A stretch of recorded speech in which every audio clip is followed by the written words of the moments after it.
Hello दोस्तों, इस video में मैं बात करने वाला हूँ ऑल पास फिल्टर के बारे में। तो ऑल पास फिल्टर जैसे कि नाम इंडिकेट करता है, ये सभी की सभी यानी all pass filter will pass all the frequency components without any attenuation.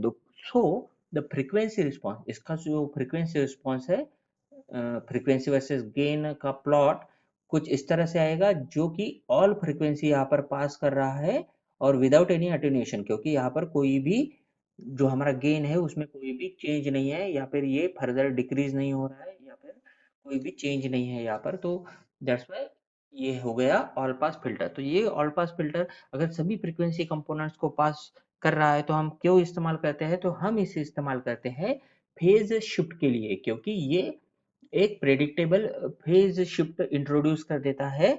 जैसे जैसे फ्रीक्वेंसी चेंज हो जाती है वैसे, तो फेज चेंज के लिए हम ऑल पास फिल्टर को यहाँ पर इस्तेमाल करते हैं।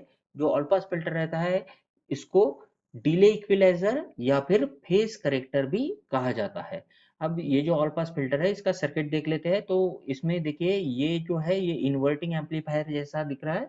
तो इन्वर्टिंग एम्पलीफायर और नॉन इन्वर्टिंग टर्मिनल को भी हम यहाँ पर इनपुट लगाते हैं, और ये है एक लो पास फिल्टर। और दोनों को अगर हम यहाँ पर एक ही इनपुट लगा दे तो ये हो जाता है हमारा ऑल पास फिल्टर। ये जो रेजिस्टर है और कैपेसिटर है, इसकी वैल्यू हम इंटरचेंज कर सकते हैं, और उसके अकॉर्डिंगली हमारा आउटपुट वोल्टेज भी यहाँ पर चेंज हो जाता है। तो हम सबसे पहले एक्सप्रेशन फॉर आउटपुट और गेन देख लेते हैं। तो ये जो सर्किट है हमारा ऑल पास फिल्टर का सर्किट है। यहाँ पर ये इनपुट रेजिस्टेंस और फीडबैक रेजिस्टेंस, इन दोनों की वैल्यूज हमें सेम कंसिडर करनी पड़ती है। लेकिन दोस्तों देखिए, ये है एक सर्किट जिसमें हम inverting terminal as well as non inverting terminal दोनों को यहाँ पर इनपुट लगा रहे हैं। अगर हम दोनों इनपुट यहाँ पर कंसिडर कर रहे हैं तो हम यहाँ पर सुपरपोजिशन थ्योरम अप्लाई कर सकते हैं। अगर हम सुपरपोजिशन थ्योरम अप्लाई करते हैं तो क्या रहेगा?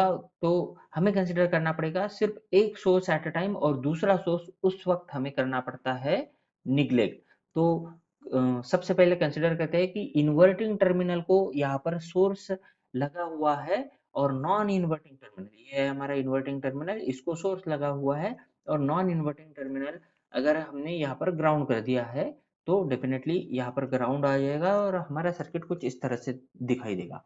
अब ये जो सर्किट है, यहाँ पर दिख रहा है जो सर्किट, ये जो सर्किट है, ये है एक इन्वर्टिंग एम्पलीफायर का सर्किट। और इन्वर्टिंग एम्पलीफायर, अब इसका जो आउटपुट वोल्टेज है इसको हम वीओ डैश कह देते हैं, या फिर वीओ प्राइम भी जिसे कहते हैं। तो ये वीओ प्राइम जो है, इसकी वैल्यू कितनी आएगी? एक इन्वर्टिंग एम्पलीफायर का आउटपुट ये रहता है R F upon R one. So VO dash is equal to minus R F upon R one times V in.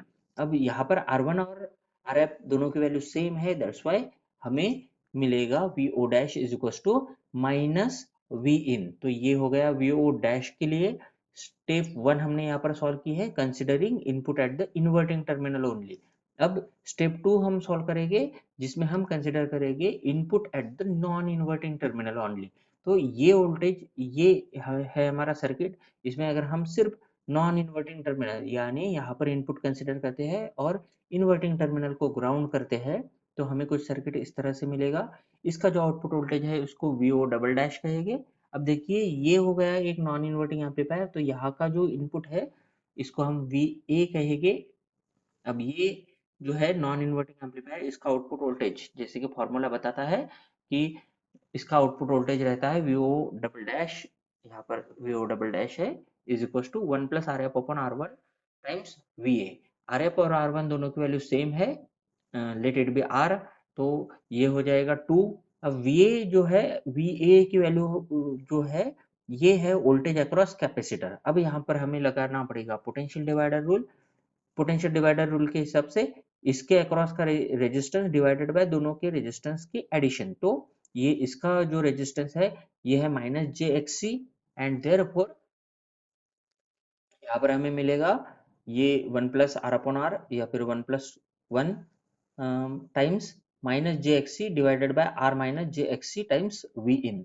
अब देखिए यहाँ पर लगा देते हैं, इसको अगर फर्दर सिंप्लीफाई करते हैं तो ये हो जाएगा न्यूमरेटर में टू टाइम्स जे एक्स सी और डिनोमिनेटर वैसा ही रहेगा, तो हमारा इक्वेशन वीओ डबल डैश के लिए कुछ इस तरह से दिख रहा है। अब स्टेप 3 सुपरपोजिशन थ्योरम हम इस्तेमाल कर रहे हैं। स्टेप 3 में क्या करेंगे, दोनों की एडिशन कर देंगे। तो by superposition theorem VO that is output voltage is equal to VO dash plus VO double dash. VO dash हमने कैलकुलेट किया था, ये थी इसकी वैल्यू माइनस वी इन, तो वीओ डैश थी माइनस वी इन, और वी ओ डबल डैश की वैल्यू ये यहाँ पर लिखी हुई है। अगर ये इक्वेशन 1 है, या फिर इसे इक्वेशन 2 कह देते हैं, इक्वेशन 1 हमारा प्रीवियस था। तो अ, अगर दोनों की एडिशन कर देते हैं तो यहाँ पर हमें कुछ इस तरह से इक्वेशन मिलेगा। देखिए यहाँ पर वी इन फिर से कॉमन निकलता है, तो हमारा आउटपुट वोल्टेज का इक्वेशन हमें मिलता है इस केस में minus one plus minus two J X C divided by X minus J X C times V in. अभी हमें इसे और फर्दर सॉल्व करना है, तो हम इस इक्वेशन का इस्तेमाल करेंगे और हम इसको कंटिन्यू करते हैं विथ सॉल्यूशन। तो देखिए ये है हमारा वीओ जो हमें अभी मिला है। अब इसमें एक्सी जो है ये है कैपेसिटिव रिएक्टेंस, और एक्सी की जो वैल्यू रहती है ये रहती है 1/2 पाई एफ सी। अगर हमारा जो इक्वेशन है इक्वेशन नंबर 3, इसमें हम एक्सी की वैल्यू पुट कर देते हैं और इसको फर्दर सिंप्लीफाई करते हैं, तो ये जो है डेफिनेटली यहाँ पर एक्सी की जगह पर हमने 1/2 पाई एफ सी रखा है। इसको क्रॉस मल्टीप्लाई करेंगे तो 2 पाई एफ आर सी माइनस जे हो जाएगा, और डिनोमिनेटर यहाँ पर कॉमन आ रहा है। ये जो है डिनोमिनेटर 2 पाई एफ सी, हम इसको कैंसिल कर देते हैं और फर्दर इसको सिंप्लीफाई करते हैं, तो हमें क्या मिलेगा, ये माइनस टू जे मिलेगा न्यूमरेटर में, और ये वाली टर्म यहाँ पर डिनोमिनेटर में मिलती है। अब देखिए दोस्तों यहाँ पर इसको फिर से 1 से मल्टीप्लाई करेंगे और सिंप्लीफाई करेंगे, तो देखिए ये इक्वेशन हमें मिलेगा, ये -1 है, दैट्स वाई ये जे पॉजिटिव हो जाता है और ये प्लस साइन निगेटिव हो जाती है। फर्दर यहाँ पर -2j है, ये होता है j -2j। इसको अगर हम सिंप्लीफाई करते हैं तो हमें मिलेगा -j, तो -j -2 पाई एफ आर सी हमें यहाँ पर न्यूमरेटर में मिल रहा है, और डिनोमिनेटर में मिल रहा है -j plus 2 pi F R सी। तो चेंज है यहाँ पर है निगेटिव साइन और यहाँ पर है पॉजिटिव साइन। अब देखिए दोस्तों इसको फर्दर और सिंप्लीफाई करेंगे हम।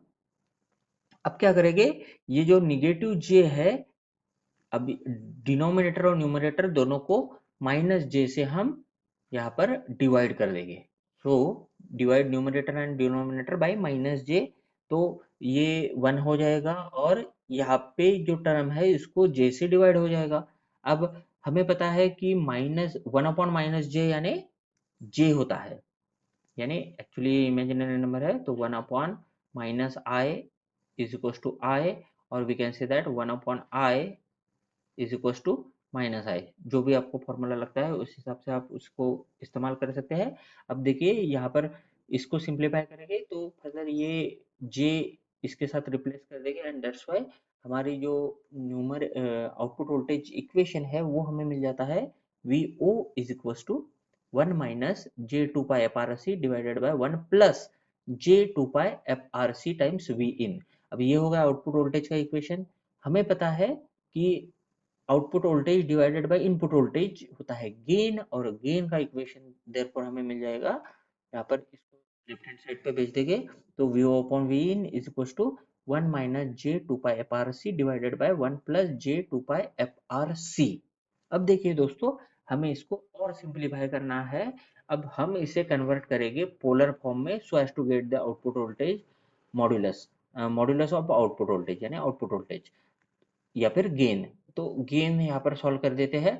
तो देखिए दोस्तों मॉड ऑफ सॉरी जेड अगर एक कॉम्प्लेक्स नंबर है जिसमें एक्स रियल पार्ट है और वाई जो है वाई के साथ आता है इमेजिनरी पार्ट है, तो मॉड ऑफ जेड जो है हमें मिल जाता है under root of X square यानी real component plus Y square, तो y यानी इमेजिनरी नंबर। अब देखिए दोस्तों ये है निगेटिव नंबर, निगेटिव नंबर का स्क्वायर रहता है पॉजिटिव, और पॉजिटिव नंबर का भी स्क्वायर रहता है पॉजिटिव, तो दैट्स वाई ये जो नंबर है सिर्फ साइन का चेंज था, या फिर हम बोल सकते हैं कि ये एक दूसरे के कॉम्प्लेक्स कॉन्जुगेट है।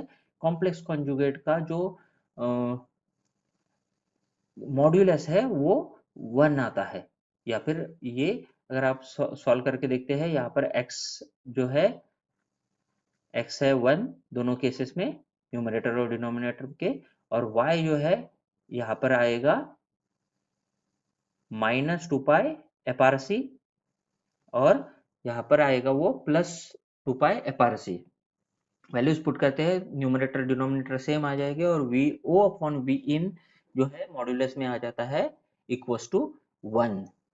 इसका मतलब है output voltage is equals to input voltage. तो इनपुट और आउटपुट यहाँ पर सेम रहेगा, दैट्स व्हाई यहाँ पर कुछ भी अटेन्यूएशन नहीं रहेगा, input will be equals to output. तो ये हो गया expression for the output of a all pass filter.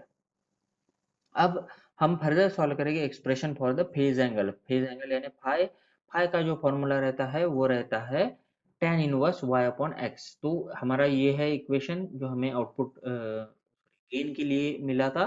इसी एक्सप्रेशन में हमें अब tan inverse y by x यहाँ पर पुट करनी है। तो ये हो गई y की वैल्यू विथ निगेटिव साइन, ये हो गया x दोनों के केस में, और ये फिर से हो गई y की वैल्यू विथ पॉजिटिव साइन। तो यहाँ पर अगर हम वैल्यूज पुट करते हैं तो देखिए हमने already phase angle phi calculate किया है, सॉरी मॉड्यूलस कैलकुलेट किया था, ये मिला था 1, और यहाँ पर दिख रहा है हमें कि ये हो गया tan इनवर्स -2π FRC, क्योंकि y की वैल्यू है ये वाली और x की वैल्यू है 1, तो डिवाइडेड बाय 1, तो दैट्स वाई ये आएगा tan इनवर्स -2π FRC, और डिनोमिनेटर में आएगा ये 2π FRC।